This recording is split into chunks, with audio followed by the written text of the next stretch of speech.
আল্লাহ তাআলা বলছেন, অবশ্যই অবশ্যই আমি তোমাদেরকে পরীক্ষা করব, ভয় দিয়ে, ক্ষুধা দিয়ে, সম্পদের ঘাটতি দিয়ে, আতঙ্ক দিয়ে, প্রাণনাশ দিয়ে, ফল ফসলের হানি দিয়ে পরীক্ষা করব।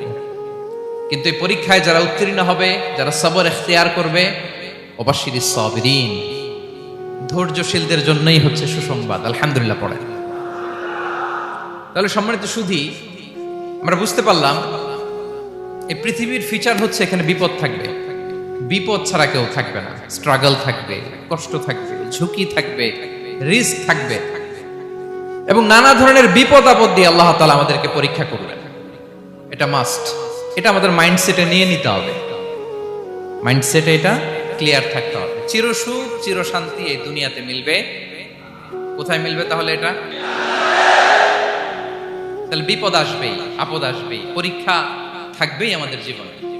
তবে ইন্টারেস্টিংলি মজার বিষয় হচ্ছে পরীক্ষাটা এক একজনের এক এক রকম। পুরো পৃথিবীটা একটা পরীক্ষা ক্ষেত্র, কিন্তু কারো প্রশ্নপত্রের সাথে কারো প্রশ্নপত্রের কোনো মিল নাই। সুবহানাল্লাহ। আমার পরীক্ষা একরকম, আপনার পরীক্ষা আরেক রকম, ওই ভাইয়ের পরীক্ষা আরেক রকম, ওনারটা আরেক রকম। সবাই পরীক্ষার্থী, সবাই পরীক্ষার্থী, কিন্তু কারো প্রশ্নপত্রের সাথে কারো প্রশ্নপত্রের কোনো মিল নাই। কারোর জন্য পরীক্ষা হচ্ছে সে খুব অসুস্থ, প্রচন্ড অসুস্থতা, তার জন্য পরীক্ষা। ক্যান্সারের রোগী, দুরারোগ্য ব্যাধি, ডক্টর বলছে 4th স্টেজে চলে আসছে, কয়েক মাস বাঁচতে পারে, এটা তার জন্য পরীক্ষা। আবার কারো দেখবেন যে খুব একটা অসুস্থতা নাই, অসুস্থতার ঝামেলা নাই, কিন্তু তার দারিদ্রতা আছে, তার আর্থিক অনটন, এটা তার জন্য পরীক্ষা। আবার কারো দেখবেন অসুস্থতাও নাই, দারিদ্রতাও নাই, তার দাম্পত্য জীবনের সমস্যা আছে না নাই? অনেকের দেখবেন এগুলো কোনোটাই সমস্যা না, তার ছেলে কথা শোনে না, মাদকাসক্ত। আহা, মাদকাসক্ত, রিহ্যাবে পাঠায়, আবার আসে, আবার গাঁজা খাওয়া শুরু করে, আছে না নাই বলেন? দেখেন তার পরীক্ষাটা আবার আলাদা। অনেকের দেখবেন মেয়ে বাবার কথা শোনে না। আবার অনেকের দেখবেন যে ব্যবসায় সমস্যা, লসের পর লস, লাভ উঠাতে পারে না। তাহলে পরীক্ষা ছাড়া, বিপদ আপদ ছাড়া দুনিয়াতে কেউ নাই, কেউ নাই প্রিয় ভাইরা। এটা আমাদের মাথায় রাখতে হবে। পরীক্ষা আপনাকে দিতেই হবে, পরীক্ষা দিয়ে দিয়েই নিজেকে প্রমাণ করতে হবে। আর এক একজনের পরীক্ষাটা এক এক রকম, কারো পরীক্ষার সাথে কারো পরীক্ষার কোনো মিল থাকবে না। তো মাঝে মাঝে আমরা এটা ভুলে যাই। আল্লাহ তাআলা কালামে পাকে রিমাইন্ডার দিয়ে আমাদেরকে স্মরণ করিয়ে দিতে চান যে এই পৃথিবীতে আসলে তোমরা এসেছো পরীক্ষা দিতে। এটাই জীবনের বড় বাস্তবতা। আমাদের জীবনে যত হতাশা, আমাদের জীবন নিয়ে যত অভিযোগ, আমাদের মনে যত কষ্ট, আমাদের হৃদয়ের ভেতরে যত অস্থিরতা, তার মূলে হচ্ছে এই সমস্যা যে আমরা ভুলেই গেছি আমরা পরীক্ষা দিতে আসছি। এটা যদি ভুলে না যান, এটা যদি আপনার মাইন্ডসেটে থাকে যে পুরো জীবনটা একটা পরীক্ষা, তাহলে দেখবেন কোনো কিছু আপনাকে কাবু করতে পারবে না। আপনি হতাশ হবেন না, জীবন নিয়ে আর অভিযোগ থাকবে না, আপনি ভেঙে পড়বেন না, সব অভিযোগ হতাশা দূর হয়ে যাবে। তার মানে বুঝতে পারলাম পরীক্ষা আপনাকে দিতেই হবে। পরীক্ষা দেয়া ছাড়া এই পৃথিবী থেকে চলে যাওয়ার কোনো চান্স বা সুযোগ আমাদের কারো নেই। সূরাতুল আনকাবুতে আল্লাহ তাআলা এই কথাটা আরো চমৎকার ভাবে বলেছেন। আল্লাহ তাআলা ইরশাদ করছেন, আহাসিবান নাসু আইয়ুতরাকু আইয়াকুলু আমান্না ওয়া হুম লা ইফতানুন ওয়ালাকাদ ফাতান্নাল্লাযীনা মিন ক্বাবলিহিম ফালা ইয়া'লামান্নাল্লাহুল্লাযীনা সাদাকু ওয়ালা ইয়া'লামান্নাল কাযিবিন। আল্লাহ বলেন, মানুষ কি ভেবেছে সে শুধু বলবে আমি ঈমানদার আর তাকে আমি জান্নাতে ঢুকাই দিব? না, কখনো না, কোশ্চিন কালেও না। বরং পূর্ববর্তীকালে যারা পৃথিবীতে এসেছিল তাদেরকে আমি পরীক্ষায় নিয়েছি, পরীক্ষা করেছি, এবং তাকেও ঈমানের প্রশ্নে সে সত্যবাদী না মিথ্যাবাদী পরীক্ষা দিয়ে দিয়ে নিজেকে প্রমাণ করতে হবে। ঠিক কিনা বলেন? পরীক্ষা দিয়ে আপনাকে প্রমাণ করতে হবে। এবং এই পরীক্ষার ব্যাপারটা, এটা যে শুধু আমরা সাধারণ মানুষ আমাদের জীবনে দুঃখ বিপদ পরীক্ষা এমনটা না। এই পৃথিবীর সবচেয়ে শ্রেষ্ঠ মানুষ যারা ছিলেন তাদেরকে আল্লাহ পরীক্ষা নিয়েছেন। বলেন তো এই পৃথিবীতে সবচাইতে শ্রেষ্ঠতম মানুষ কারা? সবচাইতে শ্রেষ্ঠ ভালো মানুষ কারা ছিল পৃথিবীতে? বলেন তো নবীরা। আওয়াজ করে বলেন তো কারা? তো বলেন তো নবীদের জীবনে পরীক্ষা ছিল কি ছিল না? হ্যাঁ ছিল। বেশি না কম?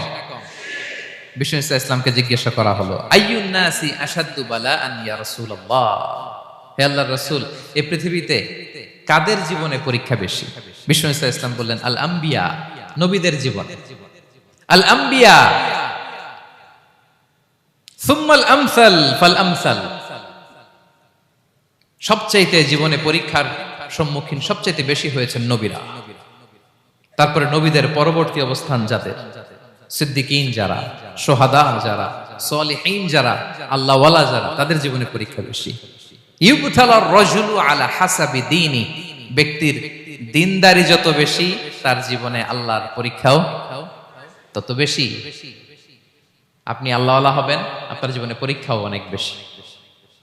এজন্য ইমানদার হওয়া যেমনি মর্যাদার, ইমানদারের জীবনে পরীক্ষাও হবে অনেক বেশি। এবং পরীক্ষা যত বড়, খেয়াল রাখতে হবে, মন খারাপ করার কোনো সুযোগ নেই। পরীক্ষা যার জীবনে যত বড়, সেটাতে সফল হতে পারলে ওটার প্রতিদানও বড়। পরীক্ষা যত বড়, এটাতে সাকসেস হইতে পারলে এটার রিওয়ার্ডও তত বড়। বিষ্ণু ইসলাম বলেন, ইযামুল জাযাই মাআ ইযামিল বালা, বালা যত বড়, জাযাও তত বড়, প্রতিদানও তত বড়।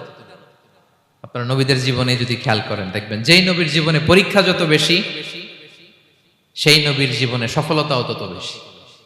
সাইয়েদনা ইব্রাহিম আলাইহিস সালামের কথাটা একটু খেয়াল করেন তো, বলেন তো, ওনার জীবনে পরীক্ষা কেমন ছিল, বেশি না কম? ওনার জীবনের পরীক্ষা থেকেই তো আমরা এই শব্দটা ব্যবহার করি, আমরা বলি অগ্নি পরীক্ষা। কি বলি? মানে আগুনে নিক্ষেপ করা হয়েছে সাইয়েদনা ইব্রাহিম আলাইহিস সালামকে, তাও স্বাভাবিকভাবে না, উলঙ্গ করে, ন্যাকেট করে ওনাকে অপমানিত করবার জন্য ওনার গায়ের জামা কাপড় খুলে উলঙ্গ অবস্থায় আল্লাহর খলিল সাইয়েদনা ইব্রাহিম আলাইহিস সালামকে অগ্নিকুণ্ডে নিক্ষেপ করা হয়েছিল। এরকম এক্সপেরিয়েন্স এই অডিটোরিয়ামের ভেতরে আমাদের কখনো হয়েছে? তাইলে সাধারণ মানুষের জীবনের পরীক্ষা আর নবীদের জীবনের পরীক্ষার মধ্যে পার্থক্য আছে না নাই? ওই পরীক্ষায় উনি পাশ করে ফেললেন। ৮৬ বছর পর্যন্ত আল্লাহর কাছে দোয়া করলেন, আল্লাহ আমাকে একটা নেককার সন্তান দাও। আল্লাহ সন্তান দেয় না। ৮৬ বছর পরে আল্লাহ তাআলা সাইয়েদনা ইব্রাহিম আলাইহিস সালাম এবং হাজারের ঘরকে উজালা করে সন্তান দিলেন। সাইয়েদনা ইসমাঈল আলাইহিস সালাম পৃথিবীতে আসলেন কত বছর বয়সে? ৮৬ বছর বয়সের এখানে কেউ আছেন? হ্যাঁ, আছি আমরা? কেউ নাই। ৮৬ বছর বয়সে প্রথম সন্তান পেয়েছে। তাদের ঘরকে উজালা করে আল্লাহর নবী সাইয়েদনা ইসমাঈল আলাইহিস সালাম আসলেন। এবার আল্লাহ বললেন, যাও স্ত্রীকে আর এই কলিজার টুকরা সন্তানকে, থাকো তো প্যালেস্টাইনে, প্যালেস্টাইন থেকে ১৫০০ কিলোমিটার দূর, দ্য ব্যারেন ল্যান্ড, ওই মক্কার ধুধুমরু প্রান্তরে রেখে আস, যেখানে কেউ নাই, মানুষ নাই, গাছ নাই, পাখি নাই, পানি নাই, যাও রেখে আস। আচ্ছা বলেন তো, ৮৬ বছর পরে যে লোকটা সন্তান পেল, বুঝে শুনে উত্তর দিয়েন, ৮৬ বছর পরে যে লোকটাকে আল্লাহ তাআলা সন্তান দিল, তার হৃদয়ে ওই সন্তানের জন্য মায়া বেশি না কম? এমনি তো আমাদের প্রথম সন্তানের হিস্ট্রিটা একটু খেয়াল করেন তো। প্রথম আমাদের যে মেয়ে হয়েছিল বা যাদের ছেলে হয়েছিল, তার প্রতি আদর, সোহাগ, দরদ, ভালোবাসা, আহ্লাদ কত ছিল। আর ৮৬ বছর বয়স আল্লাহ তাআলা ওনাকে সন্তান দিলেন, দিয়ে বললেন, যাও হাজারকে আর ইসমাঈলকে মক্কার ধুধুমরু প্রান্তরে রেখে আস। আল্লাহ তাআলা বলতে দেরি, চলে যেতে দেরি নাই, মুহূর্তে উনি রওনা হয়ে গেলেন। সুবহানাল্লাহ পড়বেন না? রেখে আসলেন মক্কার ধুধুমরু প্রান্তরে। এবার আল্লাহ বললেন, যাও, রিটার্ন ব্যাক টু প্যালেস্টাইন, প্যালেস্টাইনে চলে যাও। চলে গেলেন, হৃদয়টা ভেঙে খান খান। অনেক বছর পরে আল্লাহ তাআলা আবার অনুমতি দিলেন, যাও এবার ছেলেকে দেখে আসতে পারো, যাও প্যালেস্টাইন থেকে আবার মক্কায় যাও। সাইয়েদনা ইব্রাহিম আলাইহিস সালাম প্যালেস্টাইন থেকে আবার ১৫০০ কিলোমিটার পথ পাড়ি দিয়ে, এখনকার মতো ফ্লাইটে যায় না, গাড়িতেও না, উটে করে। কিসে করে? উনি যে কতবার মক্কা থেকে ফিলিস্তিন এসেছেন আর গিয়েছেন, কোনো ইয়ত্তা নাই, হিসাব নাই। গেলেন, এবার ছেলেটা হাঁটতে পারে, দৌড়াতে পারে, একটু একটু কথা বলতে পারে, আব্বা আব্বু ডাকতে পারে। কেমন মায়া লাগে বলেন তো? মায়া ভালোবাসায় যখন টইটম্বুর, ঠিক ওই মুহূর্তে আল্লাহ বললেন, ছেলেকে জবাই করো, জবাই করো ছেলেকে। আল্লাহ তাআলা বলতে দেরি করেছেন, আল্লাহর আদেশ পালনে 1 সেকেন্ডও তিনি দেরি করেন নাই। ছুরি চালালেন, জান্নাত থেকে দুম্বা নিয়ে আসা হলো। এভাবে আল্লাহর নবী ইব্রাহিম আলাইহিস সালাম ওনার জীবনের প্রতিটি ক্ষেত্রে যেখানেই আল্লাহ তাআলা ওনাকে পরীক্ষা নিয়েছেন, উত্তীর্ণ হয়েছেন। এবং দেখেন ওনাকে আল্লাহ তাআলা কি উপহার দিলেন, আল্লাহ তাআলা ওনাকে খলিলুল্লাহ উপাধি দিলেন, আল্লাহর বন্ধু। সুবহানাল্লাহ বলেন। আল্লাহ তাআলা বলছেন, ওয়া ইযিবতালা ইব্রাহিম রাব্বুহু বিকালিমাতিন ফাআতাম্মাহুন ক্বালা ইন্নী জাঈলুকা লিন-নাসি ইমামা। আল্লাহ অনেকগুলো পরীক্ষা নিয়েছিলেন সাইয়েদনা ইব্রাহিম আলাইহিস সালাম, প্রতিটা পরীক্ষায় সাকসেসফুলি পাস করেছেন, গোল্ডেন এ প্লাস। আল্লাহ বলেন, ইন্নী জাঈলুকা লিন-নাসি ইমামা, I'm gonna make you the leader for the entire human being. I'm gonna appoint you as a leader for the entire universe. গোটা বিশ্বের জন্য, গোটা মানবতার জন্য আমি তোমাকে লিডার বানায় দিলাম। ইযামুল জাযাই মা'a ইযামিল বালা। পরীক্ষা যত বড়, ওই পরীক্ষায় পাশ করলে ওইটার ফলাফল ও প্রতিদানও বড়। তাহলে দেখেন প্রিয় ভাইরা, সাইয়েদনা ইব্রাহিম আলাইহিস সালামের জীবনে পরীক্ষার কোনো শেষ ছিল না। আমি আপনি কোথায়? আল্লাহর খলিলের জীবনে যদি এত পরীক্ষা থাকতে পারে, আমি আপনি কোথায় বলেন তো? এবার বলেন, সাইয়েদনা মূসা আলাইহিস সালাম, ওনার জীবনে তো কোনো পরীক্ষার ছিল না। হ্যাঁ, গুণে শেষ করতে পারবেন? জন্মটাই তো হয়েছে পরীক্ষার মধ্য দিয়ে। মিশরের ছেলে সন্তান হইলেই ফেরাউন বলছে জবাই করো। ওনার মা এরকম সিন্ধুকে করে ভাসায় দিলেন নীল নদীতে। আল্লাহু আকবার! কি একটা রোমাঞ্চকর পরিস্থিতির মধ্য দিয়ে আল্লাহ তাআলা ওনাকে বাঁচালেন। সুবহানাল্লাহ। জন্মই হয়েছে পরীক্ষার মধ্য দিয়ে। বড় হইলেন, ফেরাউনের ভয়ে দেশ ত্যাগ করলেন, মিশর থেকে মাদিয়ান। আবার আল্লাহর আদেশে যখন ফিরে আসলেন, আবার ফেরাউনের সাথে তর্ক বিতর্ক, যুদ্ধ। একটা রাত আল্লাহ নবী মুসা আলাইহিস সালাম শান্তি মতো মিশরে ঘুমাতে পারে নাই। একটা রাত। শেষ পর্যন্ত এই ফেরাউন মুসা আলাইহিস সালামকে ধাওয়া করেছে। ফেরাউনের ধ্বংসের আগ পর্যন্ত সে মুসা আলাইহিস সালামকে ধাওয়া করেছে। তার মানে মুসা আলাইহিস সালাম এই বিপদ আপদ পরীক্ষা এগুলো থেকে মুক্তি পান নাই। এবার বলেন ঈসা আলাইহিস সালামের কথা। ওনার জীবনে তার পরীক্ষা ছিল না? কি পরীক্ষা ছিল? হ্যাঁ, আল্লাহু আকবার। Same scenario goes to the biography of every messenger in the world. পৃথিবীর সব নবীর ক্ষেত্রে একই ঘটনা ঘটেছে। সাইয়েদনা ঈসা আলাইহিস সালাম দাওয়াত যখন দিলেন, ওনার বিরোধিতা শুরু হলো, ওনাকে হত্যার ষড়যন্ত্র হলো। ইভেন কি ওনাকে মারার জন্য বনি ইসরাইলেরা উদ্ধত হলো, জানে বাঁচবার জন্য পালালেন। এক ঘরে ঢুকলেন, চারদিক দিয়ে ঘেরাও করলো। উনি দরজা জানালা লাগাই দিলেন। ওরা বললো, একজন দরজা ভেঙে জানালা ভেঙে ভিতরে ঢুকে দেখো বেটা ঈসা কি করে। একজন ভিতরে ঢুকছে, ঢুকার সাথে সাথে বল রাফাআহুল্লাহু ইলাইহি, আল্লাহ তাআলা ঈসা আলাইহিস সালামকে উপরে উঠায় নিলেন। আর যেই লোকটাকে তারা ভিতরে ঢুকালো, তার চেহারাকে আল্লাহ তাআলা ঈসা আলাইহিস সালামের চেহারার মতো করে দিলেন। এবার তার বাইরের সাথীরা বলে, ঘটনা কি? বেটা ঈসাও বেরোয় না, আমাদের লোকটাও বেরোয় না, সবাই ঢুক। দরজা ভেঙে ভেতরে ঢুকে দেখে ঈসা দাঁড়ায় আছে। বলেন তো, এটা ঈসা না মিসা? এটা কি আসল ঈসা?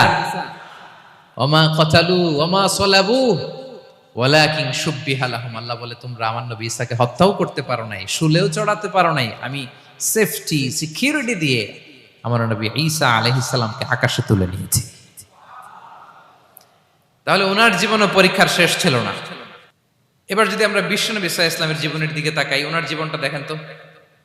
আমাদের পেয়ারা নবী বিশ্বনবী মুহাম্মদুর রাসূলুল্লাহ সাল্লাল্লাহু আলাইহি ওয়াসাল্লাম, ওনার জীবনে কি স্ট্রাগল ছিল? স্ট্রাগল। মাক্কি জীবনের কথা যদি একটু খেয়াল করেন, দেখেন তো 3 বছর শিয়াবে আবি তালেবে জেল খেটেছেন, না খেয়েছিলেন।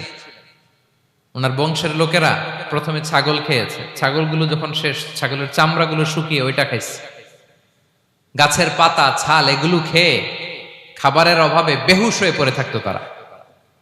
না খেয়ে কয়দিন ছিলেন আপনি? আমি কয়দিন ছিলাম না খেয়ে? মনেই তো পড়ে না, না খেয়েছিলাম কিনা কোনোদিন।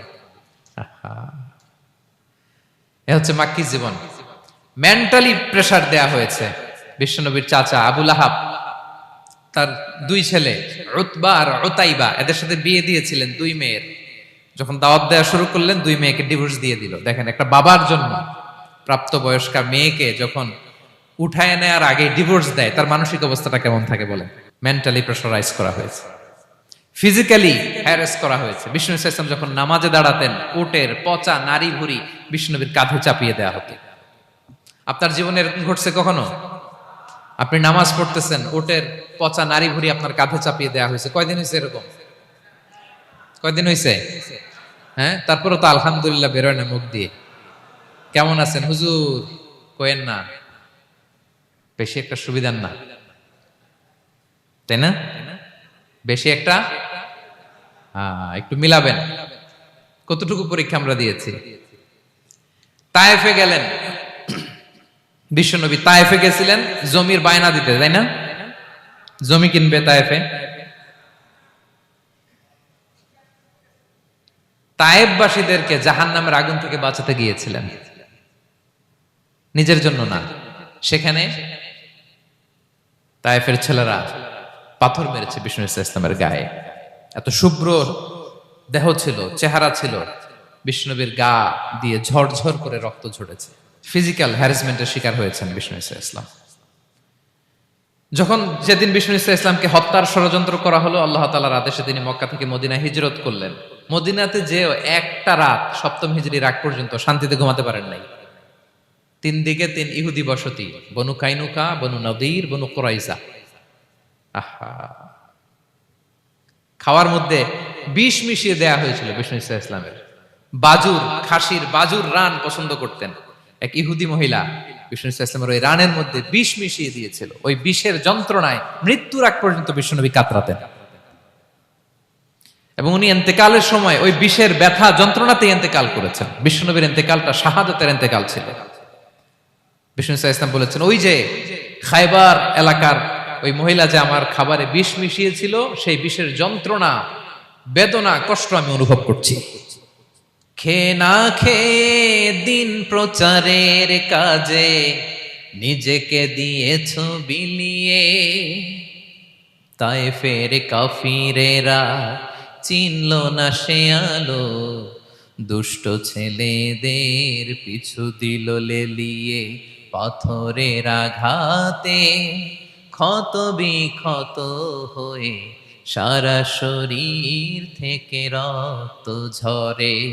হে রাসূল তোমাকে ভুলি আমি কেমন করে, হে রাসূল তোমাকে ভুলি আমি কেমন করে। হাজার ব্যথা বেদনার পরে ফিরে আসনি তুমি আপন ঘরে, দিনের আলো তুমি ছড়িয়ে দিতে চলে গেলে মদিনায় মক্কা ছেড়ে। হে রাসূল তোমাকে ভুলি আমি কেমন করে, হে রাসূল তোমাকে ভুলি আমি কেমন করে। ঠিক কিনা বলেন? একটা রাত শান্তিতে, শান্তির ঘুম তিনি দিতে পারেন নাই। প্রিয় ভাইরা, তাহলে আমরা কি বুঝলাম? বিশ্বনবীর জীবনও পরীক্ষা ছিল কি ছিল না? আমাদের উপায় আছে? আমরা বাঁচতে পারবো এই বিপদ আপদ পরীক্ষা ঝঞ্ঝাল থেকে? বাঁচতে চাইলেও বাঁচতে পারবো? পারবো না। ইমাম মালিক আলাইহি রাহমা নাম শুনেছেন?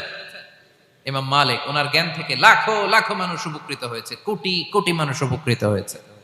মদিনার রাস্তায় রশি দিয়ে ওনাকে টেনে হিচড়ে এক এলাকা থেকে আরেক এলাকায় নিত জালেম বাদশারা। ইমাম মালিক আলাইহি রাহমা। ইমাম আহমদ ইবনে হাম্বল, ওনাকে বেত্রাঘাত করা হতো, চাবুক দিয়ে পেটানো হতো। আমাদের মাযহাবের ইমাম আল ইমাম আল আযম আবু হানিফা আলাইহি রাহমা, ওনাকে কারাবন্দী করা হয়েছিল। তার মানে দেখেন, যত বড় বড় স্কলার, যত বড় বড় মাশায়েখ, এমনকি আম্বিয়া আলাইহিমুস সালাম, ওনারাও পরীক্ষা বিপদ আপদ থেকে রেহাই পান। পাইছে? তাহলে আপনি আর আমি পাবো? বলেন তো। তাহলে এটা আমাদের ব্রেইনে গেঁথে নিতে হবে যে জীবন মানেই এখানে বিপদ থাকবে, পরীক্ষা থাকবে, স্ট্রাগল করে করে আমাকে আগাতে হবে। কেউ আমার জন্য রেড কার্পেট বিছিয়ে রাখবে না। এই জীবনটা বড় জটিল। This is life, how it's design. এভাবেই পৃথিবীকে ডিজাইন করা হয়েছে। এখানে বিপদ আছে, কষ্ট আছে। এই পরীক্ষা দিয়ে দিয়ে আপনাকে উত্তীর্ণ হতে হবে। বুঝতে পেরেছেন প্রিয় ভাইরা? নাও দ্য কোশ্চেন আরাইজ, এখন প্রশ্ন হচ্ছে কেন আল্লাহ এই পরীক্ষা নেন? কেন আল্লাহ তাআলা সূরা মুলকে বলেছেন এই পৃথিবী সাজানোর, এই জীবন মৃত্যুর এই খেলা, এটার উদ্দেশ্যটাকে আল্লাহ তাআলা স্পষ্ট করে বলেছেন, আল্লাযী খালাকাল মাউতা ওয়াল হায়াতা লিয়াবলুয়াকুম আইয়ুকুম আহসানু আমালা। জীবন মৃত্যু দিয়ে তোমাদের জীবনকে সাজানো হয়েছে এজন্য, যাতে করে তিনি তোমাদের পরীক্ষা করতে পারেন। কি করতে পারেন? তোমাদের মধ্যে কে সৎকর্মে অগ্রগামী, কে কাজে ভালো, আমলে ভালো, এটা দেখার জন্য। বেসিকলি আল্লাহর দেখার প্রয়োজন নাই, আমাদেরকে দেখানোর জন্য এই পরীক্ষার আয়োজন। আমি ভালো করবো না খারাপ করবো এটা আল্লাহ জানে না? তো ওনার পরীক্ষা করা লাগে কেন? কথা বলেন। আমি জান্নাতি না জাহান্নামী এটা আল্লাহ জানেন না? বেসিকলি আমাদেরকে জানানোর জন্য এই পরীক্ষার আয়োজন। কাদেরকে জানানোর জন্য? মানে তুমি জেনে যাও তুমি জান্নাতি না জাহান্নামী। আমি ভালো করেই জানি। একটা ছোট্ট উদাহরণ দিলে বুঝতে পারবেন প্রিয় ভাইয়েরা। ধরেন আল্লাহ তাআলা দুইজনকে সৃষ্টি করলেন। উদাহরণস্বরূপ একজনের নাম আব্দুল্লাহ আর একজনের নাম আব্দুর রহমান। সৃষ্টির পরে আব্দুল্লাহকে বললেন, আব্দুল্লাহ আমি জানি তুমি পৃথিবীতে 50 বছর হায়াত পাইতা, খুব ভালো কাজ করতে, তুমি দুনিয়াতে অনেক ভালো কাজ করতে, এটা আমি আগেই জানি, আমার অসীম জ্ঞান বলে আমি আগে থেকেই জানি। তো যাও, তোমার এইমাত্র সৃষ্টি করলাম, যাও তুমি জান্নাতে ঢুকে যাও, কারণ আমি জানি তুমি জান্নাতি হবে। আচ্ছা, আর আব্দুর রহমান তুমি পৃথিবীতে খুব খারাপ কাজ করতে, এটা আমি জানতাম, তোমারে পাঠাইলে খারাপ কাজ করবা, তুমি সীমা লঙ্ঘন করবা, অন্যায় করবা, অপরাধ করবা, তুমি জাহান্নামী হবা, যাও। যেহেতু আমি জানি পরীক্ষার আর দরকার নেই, তোমারে জাহান্নাম দিয়ে দিলাম, যাও ঢুকে যাও। আব্দুল্লাহ ঠিকই জান্নাতে ঢুকে যাবে, আব্দুর রহমান কি ঢুকবে? ঢুকবে। সে বলবে, আল্লাহ এইমাত্র আমারে বানাইলেন, এইমাত্র আপনি আমাকে সৃষ্টি করলেন, সৃষ্টি করেই বলতেছেন তুমি জাহান্নামে যাও, আর বলতেছেন আমি জানি দুনিয়াতে পাঠালে তুমি খারাপ কাজ করবা, তুমি জাহান্নামী হবা, পাঠানোর আর কি দরকার, আগে থেকে জাহান্নামে যাও। আল্লাহ আপনি জানলে জানতে পারেন, আমি তো জানি না। ঠিক কিনা বলেন? সে বলবে, না আল্লাহ আপনি ভুল বলতেছেন, এই দুনিয়াতে পাঠাইলে আমি খুব ভালো কাজ করতাম, আমি সীমা লঙ্ঘন করতাম না, নামাজ পড়তাম, রোজা রাখতাম, হজ করতাম, যাকাত দিতাম, সাদাকা করতাম, চ্যারিটি করতাম, জনকল্যাণকর সব ভালো কাজগুলো আল্লাহ আমি করতাম।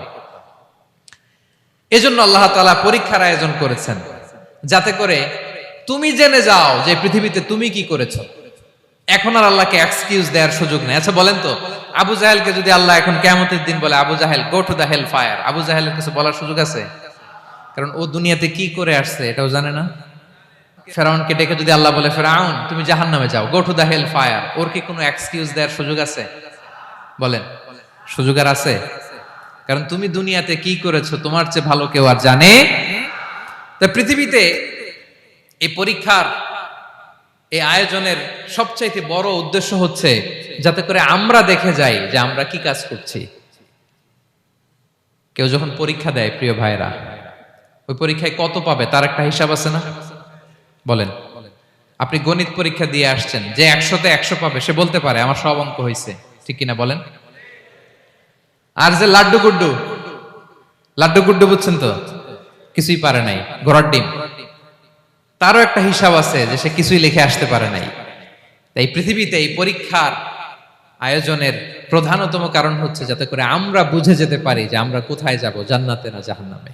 প্রিয় সুধী, এ পর্যায়ে আমরা জানবো এই যে পরীক্ষা আল্লাহ তাআলা নিচ্ছেন আমাদেরকে, এই পরীক্ষায় সফল হওয়ার মূল মন্ত্র কি।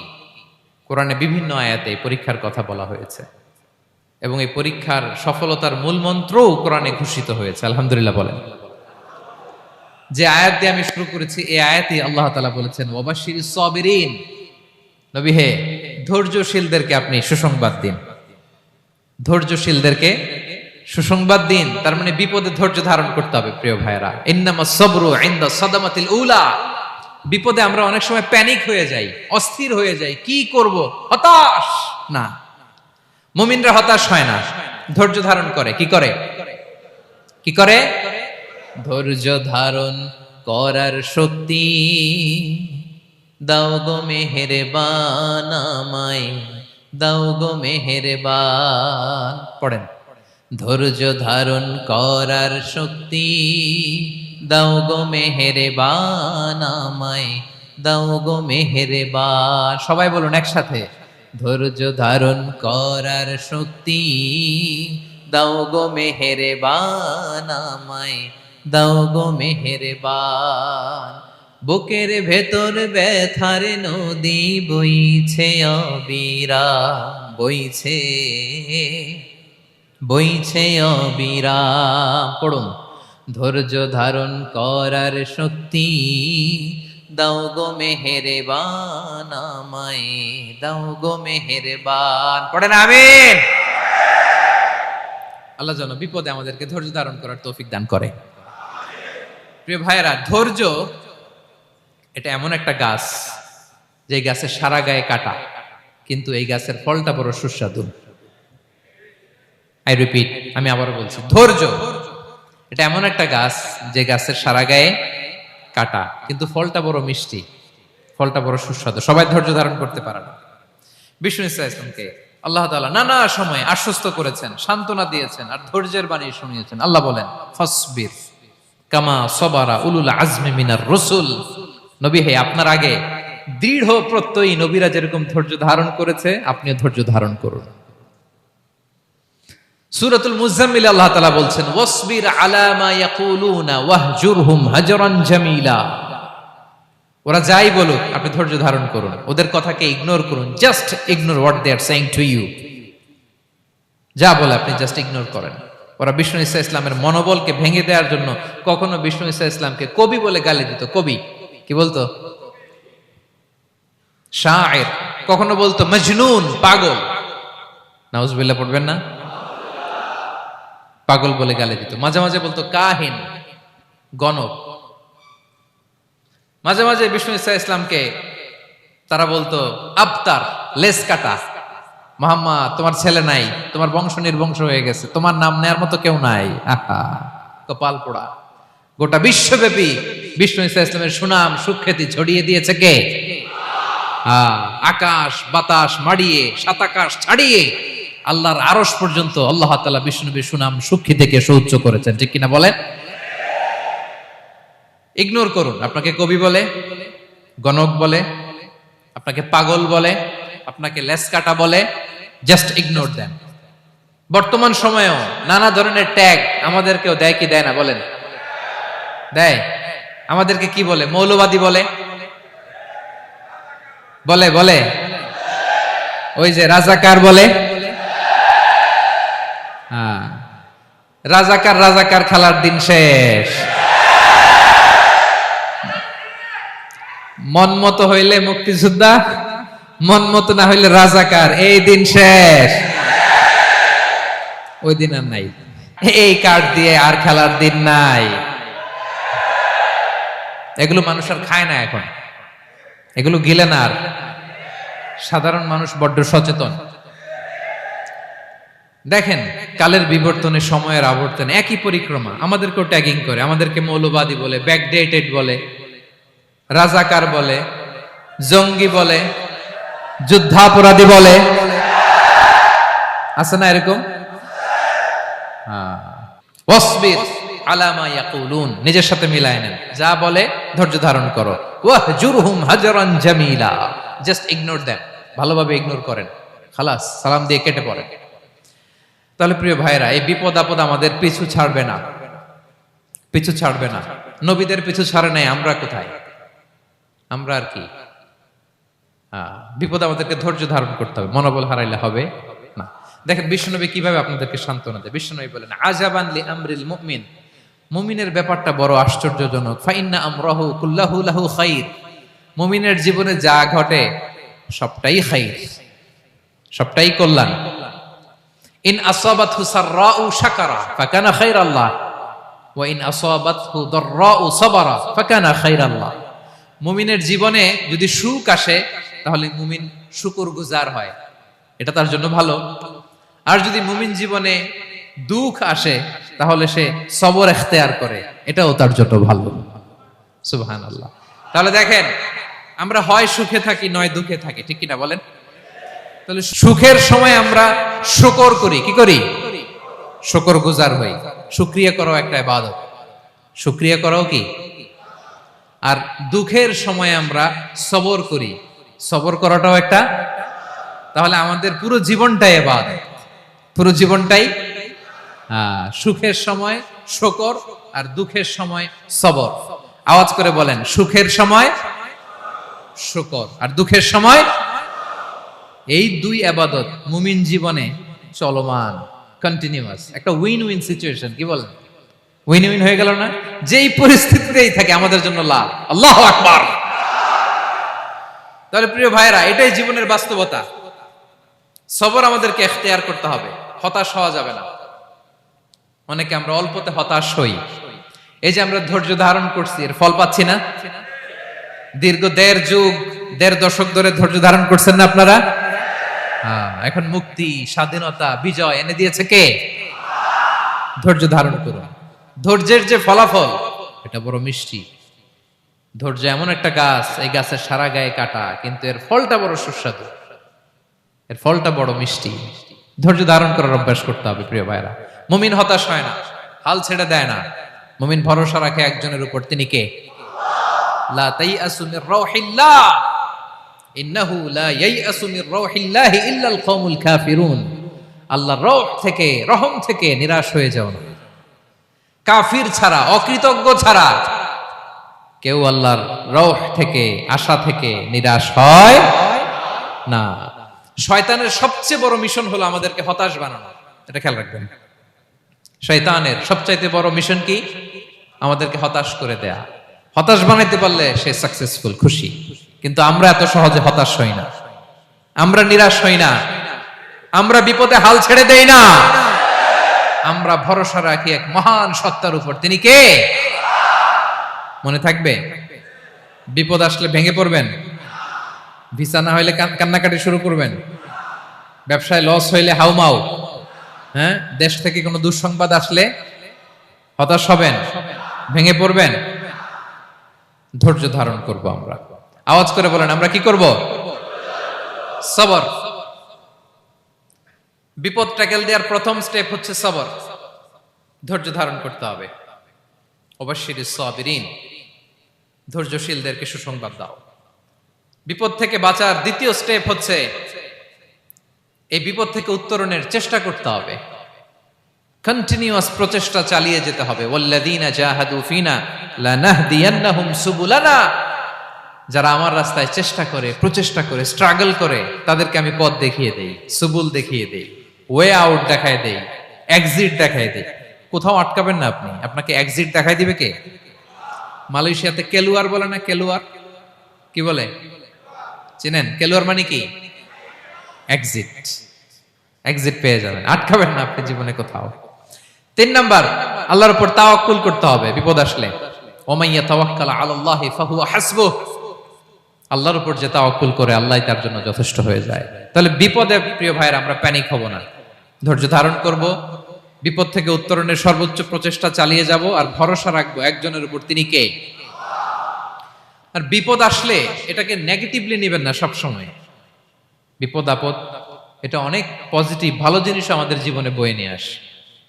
শাইখুল ইসলাম ইবনু তাইমিয়া আলাইহি রাহমা, উনি বলতেন, খুব দামি কথা, খুব হেভি ওয়েট কথা, মনোযোগ দিয়ে শুনুন। তিনি বলতেন, যে নেয়ামত তোমাকে আল্লাহ থেকে দূরে সরায়, ওই নেয়ামতের চেয়ে বিপদ ভালো, যে বিপদ তোমাকে আল্লাহর দিকে ধাবিত করে।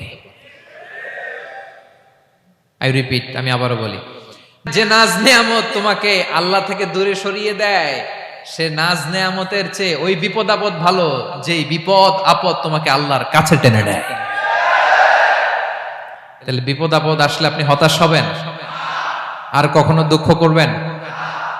মোয়ারের ভাইয়েরা, আর মন খারাপ করবেন? আপনি খেয়াল করে দেখেন, বিপদ আসলে আমরা আল্লাহরে ডাকি বেশি। যখন অসুস্থ আপনি খেয়াল করেন তো, আল্লাহ আল্লাহ তুমি ছাড়া বাঁচানোর কেউ নাই, আল্লাহ আল্লাহ তুমি হেফাজত করো, আল্লাহ তুমি সুস্থ করে দাও। যখন লাইফ থ্রেট, দেখেন আপনি গুম হয়ে যেতে পারেন, আপনার কারাবন্দি করতে পারে, এরকম একটা বিপদের মধ্যে আছেন, তখন খেয়াল করেন তো আল্লাহর সাথে আপনার কানেক্টিভিটি, রিলেশনশিপটা কতটা ডেভেলপ হয়। কারণ বিপদে পড়লে আমরা আল্লাহরে ডাকি বেশি। তাহলে বিপদ আপদেরও কিছু পজিটিভ সাইড বা দিক আমাদের জীবনে আছে না নাই? অনেক পজিটিভ দিক আছে, কয়েকটা শেয়ার করি। এক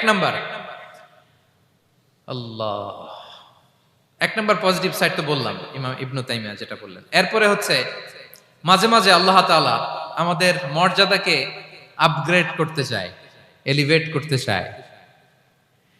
আপনি ধরেন কোন একটা এয়ারলাইন্সের রেগুলার প্যাসেঞ্জার টিকিট কাটেন, মাঝে মাঝে হঠাৎ করে দেখবেন কাউন্টারে গেলে তারা বলে you are upgraded to business class অথবা you are upgraded to first class. যেহেতু রেগুলার প্যাসেঞ্জার, অনেক মাইলস জমা হয়েছে, আপগ্রেড করে দেয়। আল্লাহ তাআলা মাঝে মাঝে চায় তিনি আমাদের মর্যাদাকে, র্যাঙ্ক এটাকে আপগ্রেড করবেন, কিন্তু আমার যে আমল আখলাকের অবস্থা ওইটা দিয়ে ওই আপগ্রেড র্যাঙ্কে যাওয়ার সুযোগ নাই। বুঝতেছেন কথা? আল্লাহ চায় আমার লেভেল একটু আপ করতে, কিন্তু আমার আমলের যে অবস্থা এতে আমি ওখানে যাই না। তখন আল্লাহ কিছু বিপদ আপদ দিয়ে, পরীক্ষা দিয়ে বান্দাকে টেস্ট করে।